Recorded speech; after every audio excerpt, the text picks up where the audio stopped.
What's up, everybody? Welcome back to Sideline Sports. I am your host, Trevor. Come on in. We're talking Warriors basketball today. Some disappointment in last night's game. We'll talk a little bit about that. Not much went right. Hit the like. Hit the subscribe. Come on in. I need more subscribers. I could always use more. And guys, everybody out there that's been watching, thank you for the support. We got Damon Bruce coming on Thursday. Super excited about Damon Bruce coming on the show on Thursday to talk Niner football. And man, there's a lot to talk about there. I don't think I can keep him on long enough for how much we need to go over with Niner football with all the stuff that's going on there. But I'll try to talk with him and keep him on for as long as I can to get as much out of him as I can. But Thursday, 2:30, the podcast will be uploaded for everybody out there to see. So please check it out. You'll see a notification when it comes available. Again, just really excited to have Damon Bruce on the show, guys. It's a big step forward for my podcast. And what can I say? Impressive, awesome, thankful, all of that stuff. So anyway, let's get on to the Warriors, guys. Last night, not much was going well. No defense, no offense. Turnovers like crazy. I think there was 42 turnovers between both teams. They both turned the ball over a lot. The biggest problem is when you have the Joker out, right? So Joker's out and you're still getting smashed. Well, I won't say getting smashed. They didn't win the game. And with Jimmy Butler back and the team playing the way they did, when Joker's out of the game, you should be able to win that game if you're the Warriors, especially right now. It's kind of disappointing because Minnesota lost yesterday. We could have moved up a game on Minnesota, or maybe it was a half game. Might have been a half game. We could have moved up anyway ahead, and we let that slip through our fingers. Not great basketball. The turnovers are just driving me crazy. If you saw Steve Curry on the sideline, there's no doubt that it drove him crazy too. He was just having enough of it. And, it just wasn't anybody's night, guys, including Steph Curry. I mean, let's go over the numbers here. I'll break it down right now, and we'll talk about some of the players I think, there's a lot of players that could have stepped up yesterday, and nobody really did. That list is the entire team, basically. Let's go over it. Jimmy Butler actually did step up towards the end of the quarter, especially in the fourth quarter, trying to push, into the third, into the fourth quarter. Trying to will a win here, but he couldn't do it all by himself. Jimmy Butler, 33 minutes, 23 points. Great game. Draymond Green, 32 minutes, 10 points. That's about average for him. Quentin Post, 8 minutes, 4 points. I would have loved to see Quentin Post get a little more action out there, but his defense needs help, guys. His defense is really not great. He is a great shooter, but lacks the defense, and I think there's going to be a lot of work to be done on that in the offseason. But for right now, as a rookie, I think he's playing fantastic. But can he be a starter right now? He's just not quite there yet, but I think he's going to get there. Steph Curry, 36 minutes and 20 points. Kind of underwhelming because those points came, but some of the best opportunities were missed by him. He missed 2 layups. He missed a couple of open shots. Curry was off a little bit last night. Maybe his back is really getting to him now. I'm not really sure. But whatever it was, Curry is off a little bit, and that's disappointing. But hey, the Warriors have won 14 out of the last 16 games, guys. So what the heck else can you ask for? They're pushing pedal to the metal all the way.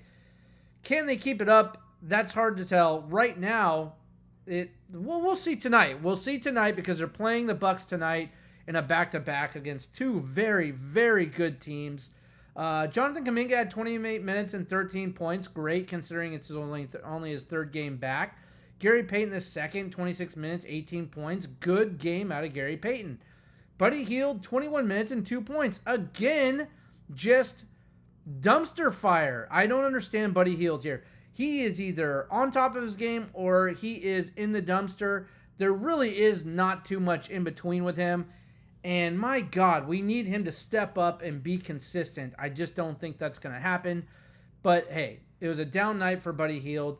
By and large, he's getting better, okay? His 3-point shots are becoming better choices. He's getting better choices, better looks. He's making better shots, but still, he's just not all the way there. Guy Santos, 14 minutes, 0 points. Another guy who just wasn't doing it last night. I like Santos' hustle, so that's what I can say. Moses Moody only had 29 points in 25 minutes. He needs to be better, but he has been better over the last month, I would say. He's really solidified his spot in the starting lineup, and he's playing with a lot of grit and a lot of toughness as well. This whole team really is. It just wasn't their night last night, guys. They were missing shots all over the place. They had opportunities to get back in the game, but you're playing a team who's got the best 3-point, percentage in the league, basically. So when you play the Nuggets, you got to be on your A game, or chances are you're probably going to lose that game. And that's what happened last night, even though Joker was out. So I just think, it's a down game. Let's see if they get right tonight. Tonight will tell us a lot. If they can't get past the Bucks tonight, either they're tired or they're just not at that level with the Bucks and, the Nuggets yet. We'll see. But I personally don't think so. I think that was just a bad game by the Warriors last night. I believe that this Nuggets team is beatable, and I think the Warriors can beat them. But, they haven't in a long time. I think that's the eighth loss in a row to the Nuggets. So, the Warriors are they're having a considerably hard time beating the Nuggets. They just are. For whatever reason, the Nuggets have their number and just can't seem to get by them, but it doesn't matter until playoffs anyway. If we get to that point, I'm hoping we do. But right now, the Warriors just can't seem to get by the Nuggets. That can all change, guys. Doesn't really mean that it's all over and the Warriors can't make a finals or can't get to the conference championship. It doesn't mean any of that. It just means they've got to adjust, right? Teams are adjusting to the Warriors now that they've got Jimmy Butler, and they're adjusting to the style of play with Jimmy Butler, but that's not going to stop the talent on this team.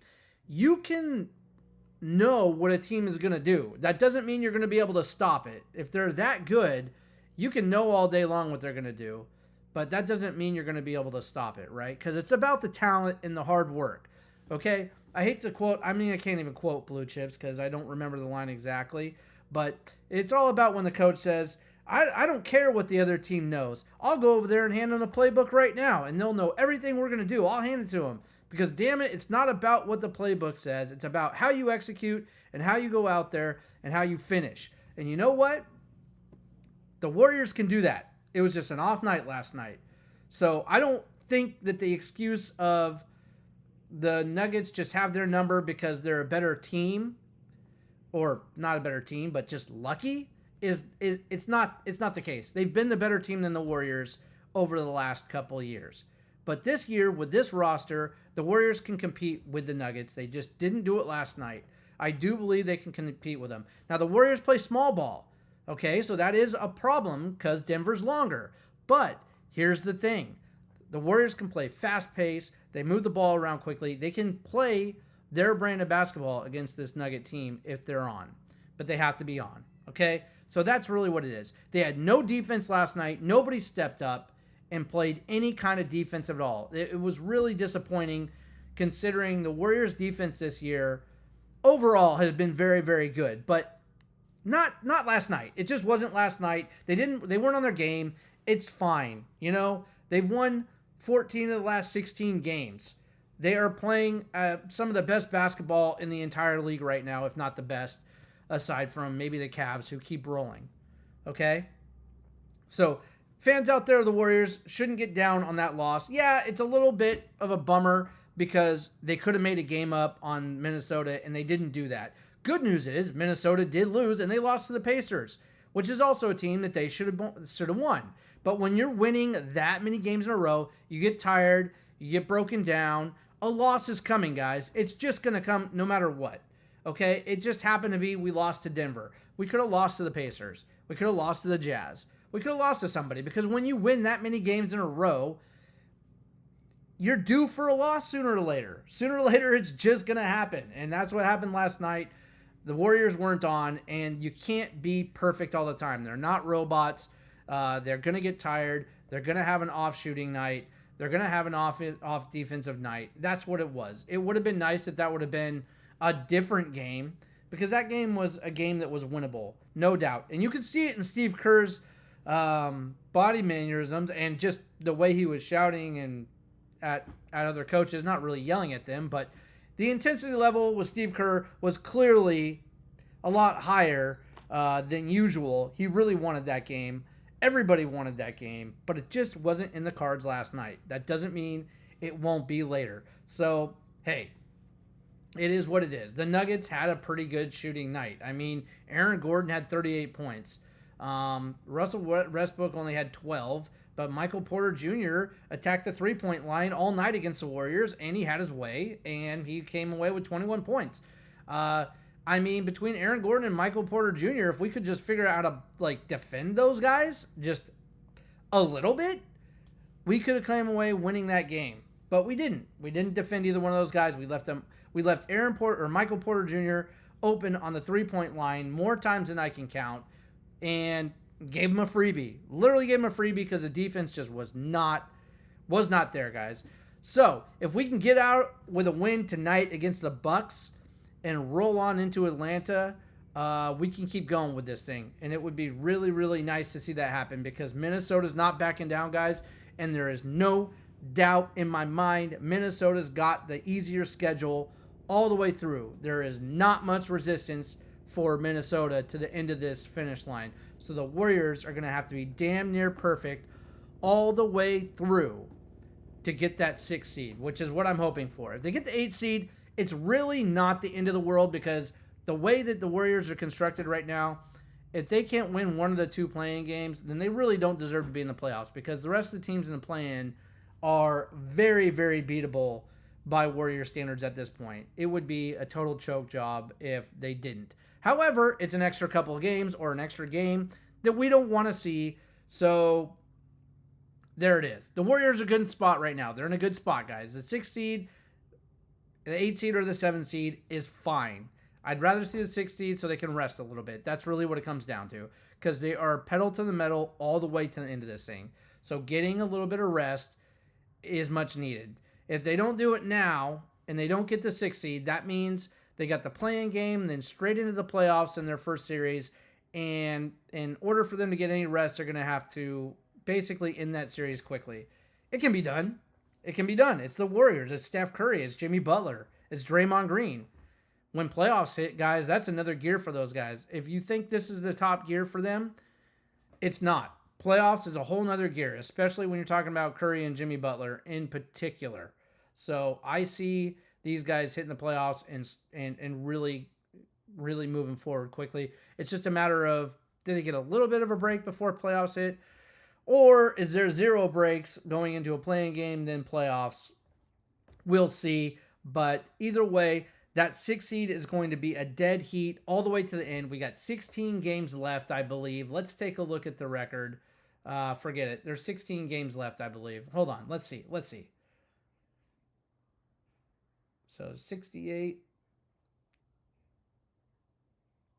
So what do we got? We got 14 games? Oh, we got 14 games left. It's not many, guys. It's not many. So I'll tell you what. It's going to be a dead heat all the way. Unless Minnesota chokes and starts losing games. I would love to see that. That'd be great. That would help the Warriors out a little bit. And by the way, the Lakers aren't exactly setting the world on fire right now either, guys. I mean, if we look at the NBA standings right now, let's take a look at the NBA standings right now, okay? Western Conference, Lakers are 42-25, and the Warriors are 39-29. I don't think that, and actually, the 5 seed, the Grizzlies are 43-26. So whatever. I don't know how the Lakers are ahead of them. They must be.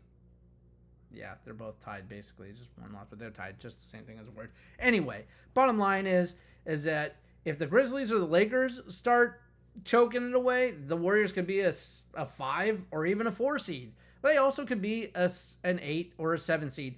This is wide open right now, guys. Even with like 16, 15 games left for some of these guys, this is wide open. But hey, getting a 6 seed would be just fantastic. I would love to see that happen for the Warriors. I think everybody would. Hold on to your hats. The rest of the league and the rest of the season is going to be an absolute dead heat. It's going to be fun to watch, guys. Warriors tonight against the Bucks. It's going to be fun. I think the Warriors can come back and get a get-right game. It's at home. So there's really, they have the home court advantage. So we're looking good there. It's 7 p.m. I'm looking forward to it because after that, the schedule gets a little easier. They get a little bit of a break. Raptors, Hawks, Heat, Pelicans, Spurs, Grizzlies, Lakers. Okay? So the Raptors, the Hawks, the Heat, and the Pelicans are all winnable games. They should win. Okay? The Spurs, they should win. Grizzlies, I feel like they should win that game. I really do. Lakers, they always are tough for the Warriors. In LA, it's always tough for the Warriors. They may drop that one. They may not. Then they got the Nuggets again back at the Warriors. And then they got the Rockets, another tough one. But the Warriors seem to have the Rockets' number. I think that could be a win. The Suns is a win because they've given up. The Spurs is a win. Clippers are 50-50 shot there. I think the Warriors win. And the Warriors beat the Trailblazers. Warriors have a favorable schedule, guys. The problem is Minnesota's got an even easier one. And that's all there is to it. So there's not much we can do about that. But at the end of the day, it can go either way. It can go either way, and there's other teams involved, right? The Grizzlies are right there. The Lakers are right there. Any of these teams start dropping, right? They start dropping some games, they could end up anywhere from the 5 seed down to the 7. It just depends. So this is awesome, guys. It's a lot of fun to watch the Warriors turn it around. One loss is not a killer, especially since we've been killing it for the last 15, 16 games. A turnaround tonight will just validate my point today. A loss tonight, if it's bad enough, tells me that they're tired, and we might be looking more at like a 7 or 8 seed.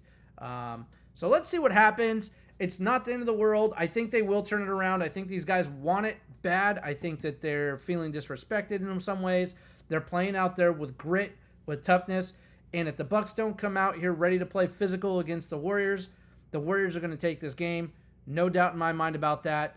So anyway, guys, thanks for listening to the podcast again. Thank you for your support. I really appreciate all of it. We're going to keep going strong. We got Damon Bruce on Thursday. I'm going to be recording the episode at 12:30, which means it will be uploaded live to you by 2:30 at the latest. So look for the notification. That's going to be a fun conversation to have. And I hope you guys all watch it, listen to it. And hey, just remember, hard work beats talent when talent don't work, guys. And I'll keep working hard for you. You keep watching, and I'll see you in the next one.